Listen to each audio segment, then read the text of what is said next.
like Mr. Clean. Okay.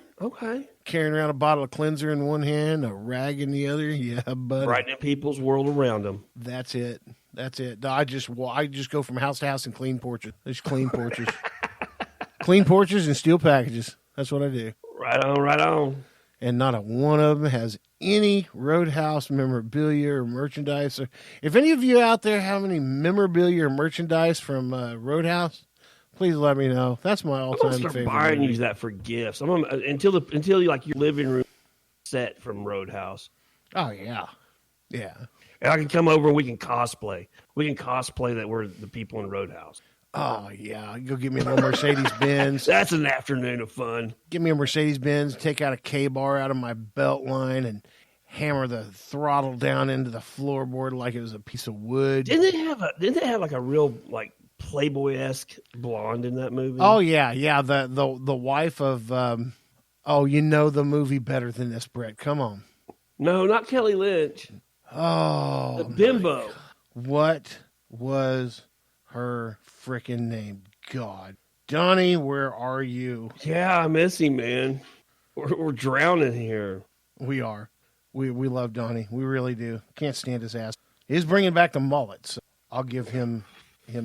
We got official word of that actually this past week. Officially doing it. Yep. Kelly Lynch was the doctor. Yeah, that was his main squeeze. But I'm talking. Remember who I'm talking? Julie Michaels was her name. Was she a Playboy model? Yeah, she played Denise. Yeah, and Brad Wesley. Right. He was the bad guy, and then you had pancreatic cancer dude who played the main guy. And that's not how he's heard. I know, it's okay. And then you got Beef. Oh, dude. You know what? If you listen to Sarge talk, he sounds like that. A lot like that. A lot. I've heard your dad talk once. Yeah, well, I can believe it. Yeah. And then the guy who owned the bar, Kevin Teig, he was in a show with Randolph Mantooth. I'm not kidding you. Called Emergency. Oh, wait. Rampart, Squad 51, how do you read? Yep, you just took me way back, dude. Yeah, so he was the medic with Randolph Mantooth in that. And then you remember the Nurse Julie? Yep. Dude, I had the biggest crush on her. I was that white nurse's outfit, dude, with the hat and everything. I was motorboating her before motors were ever invented for boats. Was that the blonde nurse? Yeah, that was a blonde nurse. If you look her up in her later years, dude, she looked like rode hard and put up wet. I can kind of, dude, you took me way back. Emergency. That was a great show, man. That was, man. I was into that show. Dude, I'll tell you another thing that took me back. Well, both of us were medics. What? A lot of people don't know this. Both you and I were medics at one point in our life. Indeed. I mean, we definitely get into shenanigans, but we're not bad dudes to have around if the shit hits the fan and you need some help. No, as long as he's not having an asthma attack at the same time, and I'm not looking for sugar because my sugar just crashed or something. But most of the time, you can catch us and we're in pretty good. Dude, I could probably tell you right then, man. That show was probably pretty influential when I was growing up and to get my interest peaked about that kind of stuff. Oh, it's totally that neat. Was the same time, dude. There was a show named SWAT that was on. Yep. And there was a third one. I was gonna say Starsky and Hutch, but there was a third one. Hey, are you ready for this? I got nothing. But are you ready for this? I think there was one. Maybe it was Emergency because it was because there was firefighters in that one too. Because I had as a little kid, I had an SCBA that was the yellow plastic deal with the vinyl straps you wore on your back and the mask that you put on that had no glass in it. And I'm just rambling now, to be honest. Well, yeah, that was extremely influential. You'd mentioned SWAT, which is funny. I still remember the music from it. Oh yeah.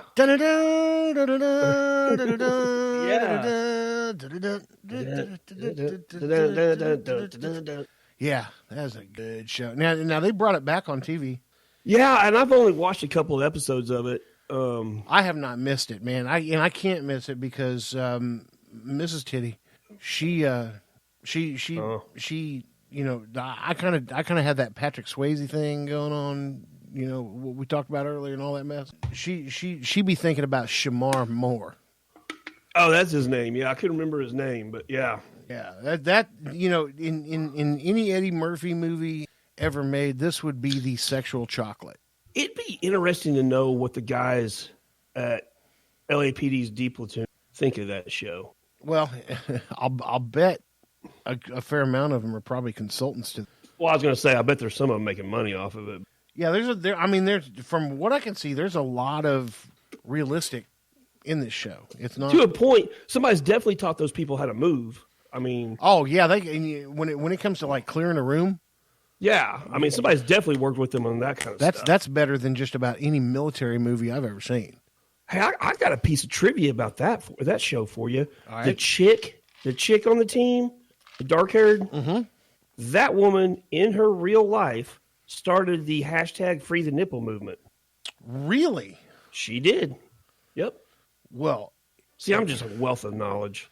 Normally, I bring the noise when it comes to that stuff. You got me. Yeah. Wow. What the hell is her name? Lena Esco. Was that it? Yep, Lena Esco. Let's look her up. Donnie, will you please get better so you can come here and do this shit for us? Jesus, it takes me so long to look it up. Lena Esco. Crazy fingers. She's an American actress, producer, director, and activist. See?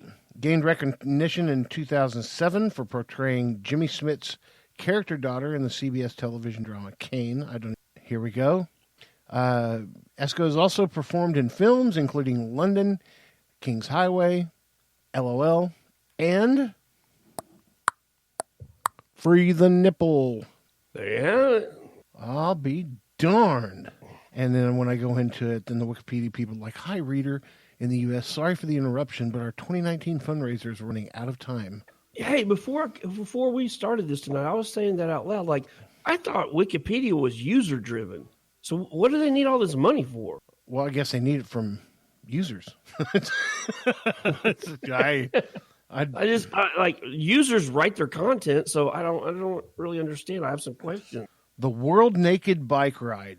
Are we going to that? This free the nipple thing, and it happens in London. Where's I think they have one. They have a topless bike ride in Tulsa every year. And the dress code motto is "Bear as you dare." Yeah, there's an actual Wikipedia page for Free the Nipple. It's a top freedom campaign created in 2012 during the pre-production of a 2014 film of the same name. I'll be darned. Let's go to film and television. I'm going to have to watch that movie. Well, put that on the to-do list. Yeah, is it on crap? Netflix? Netflix. I'm going to have to leave that on my phone and leave it up. Anybody out there, if you've seen Free the Nipple, this has just been one shit show of a shit show. Anybody out there who's watched this movie, Free the Nipple, please write in about it. If you have freed the nipple, please tell us your experiences about it. One thing I do want to do real quick, I want to give a shout out to one of our extremely good friends of our podcast, Miss P. Laney. She has her podcast, just started a podcast. I think she's only got one episode up. I've got her on YouTube listening to that particular podcast, but she brings up some real good points and kind of opens her life up to everybody, even more so than Shiner and I. And I kind of applaud that because you're kind of peeling back those onion layers, and maybe that's going to kind of be some therapy as well for you, because this is definitely therapy for us. So if you guys get a chance, go out and look at. I just searched Laney and podcast on YouTube, and it came right up. So. She's a good friend of the show, and just we're waving hello. You don't see us on camera because we're not filming yet, but she's always been a big supporter since she found us, and she's totally a sweetheart, and she promotes us every single week.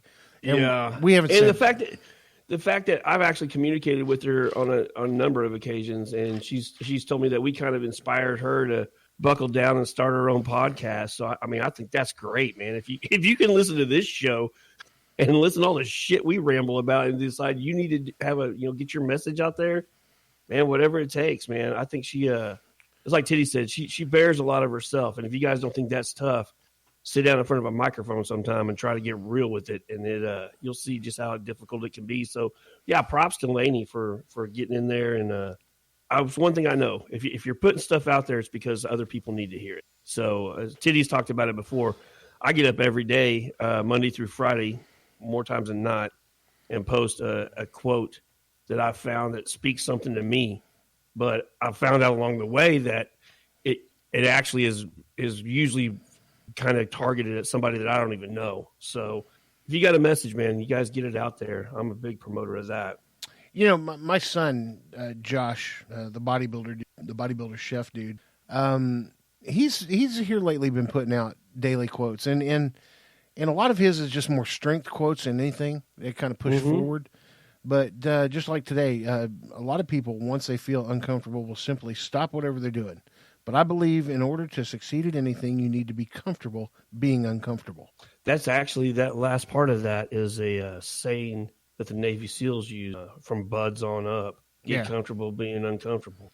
And then another one from yesterday. Something deep in my characters allowed me no other option but to take the hits, get up, and then get on with trying to win. Oh, I like that one. It's great. I love that Great one. You know, he's doing it. And it's, this one here was from Lionel Messi, who's a striker in the Barcelona soccer team.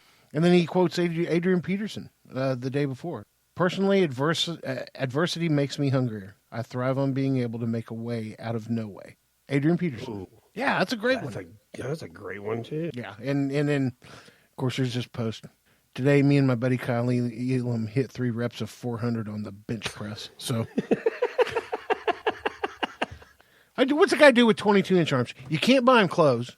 No. You know, what do you, 22-inch biceps? Those are like pants for your top. Well, think about 22-inch wheels. Yeah. Think about a set of 22-inch wheels. Yeah. My truck's on 22. My son's on 22s. Beat that. Every day, all day, fool. Nigel? Oh, man. All right. Well, we're at the end of this podcast, dude. Are we? We are. We blew right through this. And we still did not make it off the 433,000 acres that our great grandfather. I want to look more into that. I'm gonna tell Donnie when he feels better. Look more into that. Yeah, I would get Ree Drummond on the show, but A, she wouldn't come on the show, and B, I don't want to talk about cupcakes. I bet her husband's cool to hang out exactly. with. Yeah, but he's quiet. He's a quiet dude. It's like, Mr. Drummond, how long have you been a farmer? Yeah. Since I believe it was since I was born. Okay, yes. Good to know. Good to know. Great, thank you, sir. Great answer. Can you go to Russia for us and just create a diversion? Say you're a Democrat and then come back real quick and we'll see where that goes. Okay. That was horribly, that was the most horrible joke in the world to end a podcast on. Swing and you know what though? You get a shit joke on a shit show. That's it. There you go. Makes perfect sense now. All right, y'all. I'm gonna get out of here. For the non-existent Donnie today, my name is Big Titty, and I will see you later. I love you. Bye. You guys go ahead and make love to it. Then get up, kick the day in the ass, leave your mark on the world. Shiner out. Giggity. This podcast sucks.